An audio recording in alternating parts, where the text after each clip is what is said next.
Emergency ward में एक दिन भाग एक।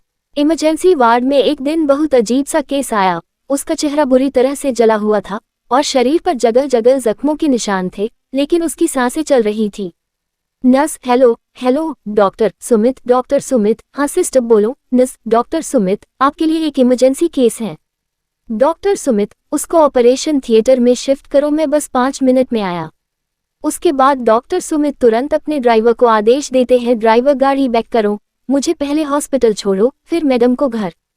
रचना, ये क्या सुमित, आज हमारी शादी की पहली मैरिज एनिवर्सरी है और आज फिर तुम्हारा इमरजेंसी केस। क्या आज तुम्हारी जगह कोई और डॉक्टर केस हैंडल नहीं कर सकता? डॉक्टर सुमित, नहीं, बिल्कुल नहीं।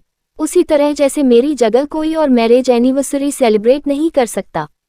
इतने देर में हॉस्पिटल आ जाता है। डॉक्टर सुमित जल्दी जल्दी ऑपरेशन थिएटर पहुंचते हैं और पेशेंट का ट्रीटमेंट शुरू करते हैं। ये केस उनके लिए बहुत डिफिकल्ट था, लेकिन ईश्वर की कृपा से ऑपरेशन सक्सेस होता है। उसके बाद डॉक्टर सुमित नर्स को कुछ जरूरी इंस्ट्रक्शन देते हैं और कहते हैं कि जैसे ही पेशेंट को होश आए मुझे इन्फॉर्म कर देना। नर्स, जी डॉक्टर। उसके बाद डॉक्टर सुमित जैसे ही अपने घर पहुंचते हैं, रचना बिना खाना खाए ही सो चुकी होती है।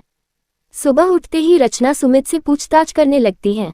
रचना, हाँ तो डॉक्टर सुमित, अब कैसा है आपका पेशेंट? डॉक्टर सुमित, ऑपरेशन तो सक्सेस रहा, लेकिन जब तक उसको होश न आ जाए कटकटा नहीं जा सकता।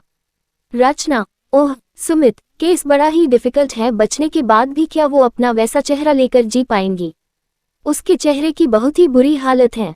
और हाँ, अभी ये भी नहीं पता है कि वो कौन है, उसके पेरेंट्स कौन हैं, कहाँ रहते हैं।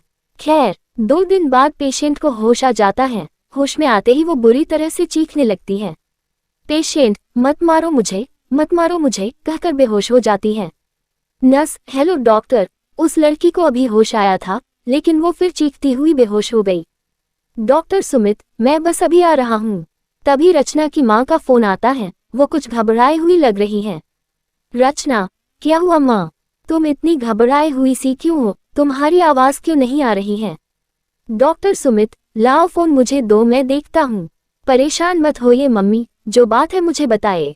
रचना की मम्मी, बेटा वो कल रात से। सुमित, क्या करात से? बोले मम्मी बेटा, वो कल रात से राशि घर पर नहीं है। डॉक्टर सुमित, लेकिन आपने मुझे बताया क्यों नहीं? मम्मी, वो कल तुम दोनों की शादी की सालगिरह थी तो मैंने बताना ठीक नहीं समझा। वैसे ही तुम्हारे पास टाइम कहाँ होता है। डॉक्टर सुमित, आप परेशान मत होइए, हम लोग अभी आ रहे हैं। उसके बाद शून्य सुमित रचना को भी तैयार होने के लिए कहते हैं।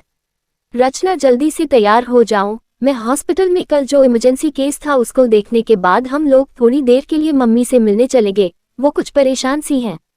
रचना, क्या बात है, वैसे तो आपके पास टाइम नहीं होता और आज मेरी मम्मी से मिलने के लिए तैयार हो गए, जरूर कोई बात है, बताएं क्या बात है। डॉक्टर सुमित, कोई बात नहीं है मैडम, आपको भी गए कई दिन हो गए, इसलिए बस। थोड़ी ही देर में रचना तैयार होकर आ जाती है और दोनों हॉस्पिटल के लिए निकलते हैं। तभी पेशेंट को फिर होश आता है। वो पूछती है, मैं कहाँ हूँ?